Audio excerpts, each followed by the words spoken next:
السلام عليكم ورحمة الله. وكي ñu ngi leen di nuyu di leen ziar di leen baalu xaq an borom bi subhanahu wa taala mu boole ñu jéggal xadiisu tey bi dafay wax qaala rasulullahi sallallahu alayhi wa sallam ma naqasat sadaqatun min maali saxiixu muslim. yonent bi sallallahu alayhi wa sallam dafa wax ci xadiis bi ne sarax du wàññi alal xadiis bi mu ngi ci saxiixu muslim. maanaam sarax du wàññi alal da koy yokk maanaam boo joxe rek foofa day yokk sa wërsëg kon wërsëg bokk na ci li koy yokk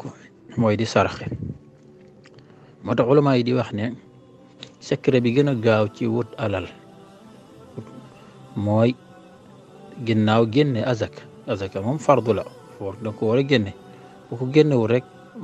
musiba mardi taali jamono mën naa dox ba yàlla génneel ko boppam te boobaa catastrophe lay doon boo xam ne ba matul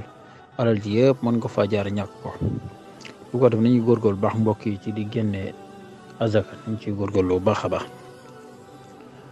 sarax nag moom dafay yokk alal ndax alquran moo ñu jàngal ne wa ma anfaqtum min shay'in fa huwa yukhlifuhu lépp lu ngeen dépensé rek moom mooy dana leen wuutal lu ëpp loola. sarax nag noonu la mel loo joxe rek yàlla daf la koy fulal ci sa biir alal. moo tax yéen sallallahu alayhi wasallam li ñu bëgg wax mooy bu ñu dee wut alal ci anam bu dagan lañuy wax nag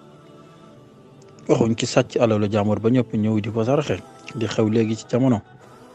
boo xam ne day lekk alalu mbooloo wala ñi dénk ko mu jaarale ko ci gauche ba noppi di jékay di jox nit ñi di maye di saraxe du ci jee benn tiyaaba lu dul ay dumay ëllëg.